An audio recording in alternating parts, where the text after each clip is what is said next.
नमस्कार, मैं जितेंद्र जैन और आप देख रहे हैं खबर समय जगत। आइए नजर डालते हैं आज की कुछ ताजा तरीन खबरों पर। भोपाल रविंद्रनाथ टैगोर यूनिवर्सिटी में शोध प्रेस कॉन्फ्रेंस के दौरान यूनिवर्सिटी के कुलपति ने बताया कि यह किस तरह युवाओं को रिसर्च पर काम करने के लिए कैसे अवसर प्रदान करेगा, भले ही वे कृषि क्षेत्र से संबंधित हो या मेडिकल या फिर शिक्षा शोध से।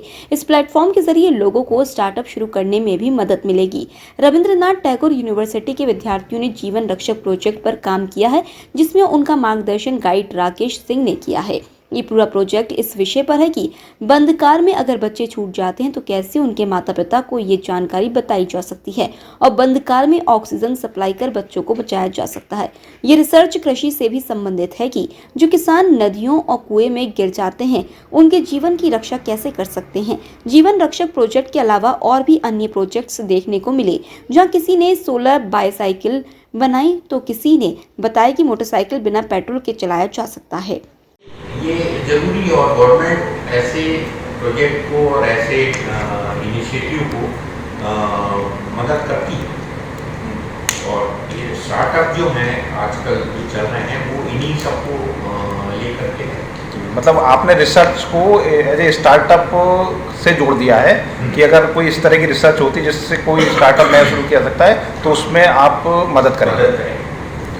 अभी तक क्या होता है सर, जो शोध आते हैं तो जैसे नेशनल सेमिनार हुआ या इंटरनेशनल सेमिनार हुआ, आपने रिसर्च प्रपोजल बुलाए, रिसर्च पब्लिश हो गया, एक जर्नल छप गया, उसके बाद उस प्रोजेक्ट को छोड़ दिया जाता है, उस पर कोई काम नहीं होता है। और अभी तक क्या होता था कि जो रिसर्च है वो ज़्यादातर लाइब्रेरी तक जाती थी। हमारा ये जो शोध शिखर है वो कोशिश है कि जो लैब टू लैंड यानी लोगों तक पहुंचाने का भारत है।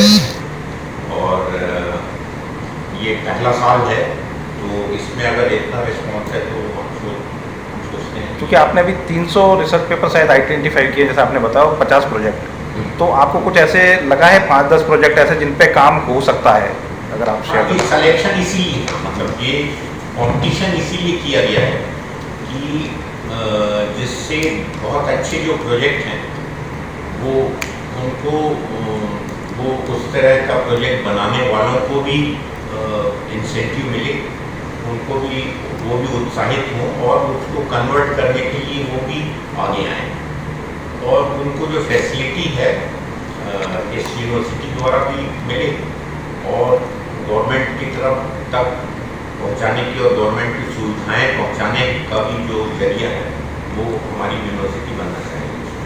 सर इसमें एक चीज़ मैं ऐड करना चाहूँगी कि रिसर्च और पेपर्स तो जैसे नॉर्मली आप सब जानते हैं सेमिनार होते हैं, रिसर्च पढ़ी जाती है और उसको उसमें से जो सबसे अच्छी होती है उसको अवार्ड दिया जाता है। पर दूसरी चीज़ जो सर कह रहे हैं, हमने वर्किंग मॉडल्स और प्रोजेक्ट्स भी बुलवाए हैं, तो वर्किंग मॉडल्स डिस्प्ले में रहेंगे तो आप उसमें उसको देख के भी हम ये पता कर सकते हैं कि कौन सा बिजनेस ओरिएंटेड मॉडल है या कौन सा ऐसा मॉडल है जो कि ज़्यादा लोगों तक फ़ायदा पहुंचा सकता है। बिहार से, छत्तीसगढ़ से कई ऐसे वर्किंग मॉडल्स ट्रेन में लोग लेके आ रहे हैं, गाड़ियों में लोग लेके आ रहे हैं, तो इट्स मतलब the message has reached for a lot of other states of the country. और डिस्प्ले के थ्रू और ज़्यादा जो जागरूकता है वो बढ़ेगी। It is not only a seminar where research papers will be read, models will be displayed, people can come and see the working models and then make the decision. Practical oriented. Practical oriented। अच्छा, नाम क्या है? जी, आप अपनी research के बारे में क्या कहना चाहेंगी? ये हमारा रिसर्च IoT बेस्ड है जिस पे हमने काम किया है, हम और हमारे कुछ टीम मेंबर्स, और हमें गाइड किए हैं हमारे डॉक्टर राकेश सर ने। आपकी रिसर्च किस टॉपिक पर है, क्या सब्जेक्ट्स आपने लिए हैं? हमारी प्रोजेक्ट का नाम है जीवन रक्षक, जो कि लोगों की ज़िंदगियाँ बचाने में यूजफुल होती है। जो कि पार्किंग एरिया में जो बच्चे को कार में छोड़ दिया जाता है उनके लिए, जिनको इन्फॉर्म किया जाएगा उनके मैसेज और ईमेल के थ्रू, जिससे वो अपने बच्चों की सेव कर सकते हैं। और फिर किसानों में जो इंसान कुएं या फिर नदी वगैरह में जब जाते हैं और किसी प्रॉब्लम के कारण वो डेथ हो जा रहे हैं किसान लोग, उनके लिए भी ये यूजफुल है।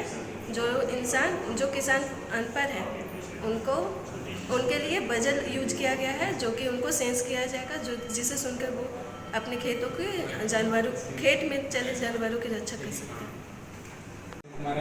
मैं BSc एग्रीकल्चर थर्ड ईयर का छात्र हूँ रविंद्रनाथ टैगोर यूनिवर्सिटी का। मेरा एक रिसर्च का प्रोजेक्ट ईशा है, स्मार्ट सोलरिंग। इसके थ्रू मैं क्या करता हूँ कि आज के डेट में, आने वाले समय में, अभी के डेट में देखता हूँ पेट्रोल बहुत सारे महंगा हो चुकी है, इलेक्ट्रिकल बहुत ज़्यादा महंगा हो चुकी है। जिसके कारण हमने एक नया डिजाइनिंग तैयार किए हैं स्मार्ट सोलरिंग। इसके थ्रू क्या बैटरी से चलने वाली एक साइकिल है, और बैटरी से चलने वाली साइकिल है, इसकी रेंज करीब 20 से 25 किलोमीटर प्रति आवर है, और फुल चार्ज होने के बाद 30 से 35 किलोमीटर तक चल सकती है। और इसकी बैटरी चार्ज करने के लिए 3 मेथड है। पहला मेथड है क्या, सोलर पैनल, धूप में जाएगी साइकिल तो फिर सोलर पैनल से बैटरी चलेगी। सेकेंड मेथड क्या है कि इसमें डायनो सेट किया जाएगा, जब पहिए इसमें रोटेट करेगी तो मैकेनिकल एनर्जी से इलेक्ट्रिकल एनर्जी प्रोड्यूस करके बैटरी चार्ज करेगी। और थर्ड मेथड है इलेक्ट्रिकल बिल। हम अपने घर में बोर्ड से चार्ज कर सकते हैं या तो फिर पॉइंट से चार्ज कर सकते हैं इसके थ्रू।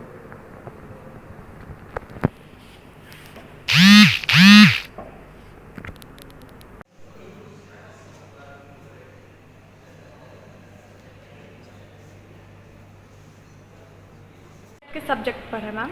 मेरा प्रोजेक्ट जीवन रक्षक, इसका मेन सब्जेक्ट है। यह IoT बेस्ड प्रोजेक्ट है।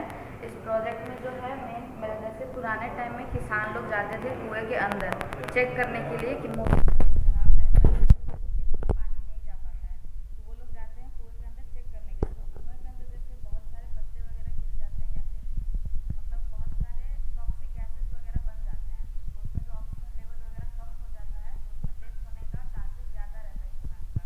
तो ये प्रोजेक्ट में ह्यूमैनिटी बेस्ड रहेगा, जिससे हम लोग इंसानों से जान बचाएंगे। और फिर वो पुराने टाइम में वो लोग पक्षियाँ फेंकते थे अंदर, अगर वो पक्षी रिटर्न आ गया तो मतलब वो सेफ है, और अगर नहीं रिटर्न आया तो अनसेफ है। तो उस चीज़ को हम लोगों ने एक स्मार्ट वे में यहाँ पे प्रेजेंट किया है, ताकि ये मतलब शो कर पाएगा कि हाँ अंदर टॉक्सिक गैसेस कम है तो आप जा सकते हैं। इससे किसानों की डेथ होने के चांसेस कम रहेंगे। और पुराने टाइम पे होता था कि खेतों में जैसे तार वगैरह लगाते थे, उसमें करंट आते थे, तो जानवर वगैरह को जाते थे, वो लोग उसमें डेथ होने से लोग मर भी गिर सकते थे। तो उस चीज़ के लिए भी यहाँ पे सेंसर यूज होता है, जिससे वो किसान के पास नोटिफिकेशन भेजेगा कि आपके खेतों में जानवर जा रहे हैं, और उसमें बजर लगा रहता है, जिससे मतलब अगर कोई किसान अनपढ़ है तो वो उससे मतलब पता चल सकता है उसे कि हाँ मेरे खेत में कुछ है, बजर वगैरह बजेगा तो। और उसमें आने टाइम इम्प्लीमेंट करेंगे कि वो कुछ ऐसा साउंड मतलब उससे निकले, ताकि किसान को अपने घर से खेत में ना आना पड़े उस जानवर को भगाने के लिए, वो ऑटोमेटिक उस साउंड को सुन के वो भाग जाएगा। और इसी प्रोजेक्ट पे बेस्ड एक और कॉन्सेप्ट है, जैसे मतलब बाहर की या फिर कहीं पे भी जैसे पेरेंट्स जाते हैं अपने बच्चों को लेके, तो वो अपने बच्चों को कार में छोड़ देते हैं, फिर वो जाते मतलब भूल जाते हैं और पूरा शीशा वगैरह लॉक कर देते हैं। तो उस टाइम बच्चे का ऑक्सीजन लेवल वगैरह कम होने से बच्चे मतलब डेथ कर सकते हैं। तो वो सेंसर उसमें अगर रहेगा तो उसके पेरेंट्स के फ़ोन पे मैसेज भेजेगा कि आपका बच्चा अनसेफ है, आप जाइए वहाँ पे। और अगर फ़ोन मतलब नोटिफिकेशन उन लोगों ने मैसेज नहीं चेक किया तो उनके मतलब एक साउंड भी प्रोड्यूस होगा, जिससे वो लोग सुन सकते हैं कि मेरा बच्चा मतलब डेंजर में है, और वो आके उस कार से अपने बच्चे को निकाल सकते हैं। नेक्स्ट जो आपका तो ये जो आपका है, उसके बाद एक जो स्मार्ट कॉन्सेप्ट जिसमें ये रहेगा, ये आगे लगेगा, इसमें अगर कोई डिस्टेंस कम होता है, भाई आपके अगर कुछ आ गया तो आपको अलर्ट करेगी। और दूसरा क्या है कि अगर आप धुआं आ गया, कुछ और आ गया, तो भी आपको ये अलर्ट करेगी कि जो साइकिल चलाने की जो AQI आपका है, कि साइकिल चलाने के लिए पूरा एनवायरनमेंट के लिए। दूसरा इसमें जो आपका टेम्परेचर, ह्यूमिडिटी, वो भी आपको ऑन करेगी। और जब आपकी साइकिल के ऊपर बैठेंगे तो साइकिल बैठने के बाद ये आपको जो हेल्थ मॉनिटरिंग सिस्टम पूरा करके वो उसको करेंगे। और एक चार्ज में 25 से 30 किलोमीटर जो आपको हो सके। ये हमारा जो स्मार्ट सोलरिंग का जो साइकिल, सर तो कितने देर में चार्ज होती है? ये 5 से 6 घंटे जाते हैं। 25 किलोमीटर। स्पीड कितना, स्पीड के स्पीड 25 के करीब, 25 से 30 के करीब। 20 तो हमने टेस्ट की है, 20 के करीब। बैटरी आपकी जब 2 घंटे के लिए फुल लोड पे 2-3 घंटे। अच्छा, अगर आप उसको स्टैंड बाई पर कम से कम भी 10 मिनट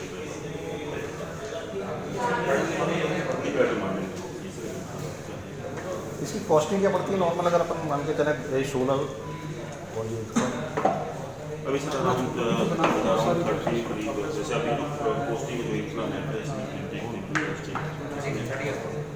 साइकिल लगा रही है। भोपाल से खबर समेत जगत के लिए रोशनी शर्मा की report. For latest news, subscribe to our channel. and press the bell icon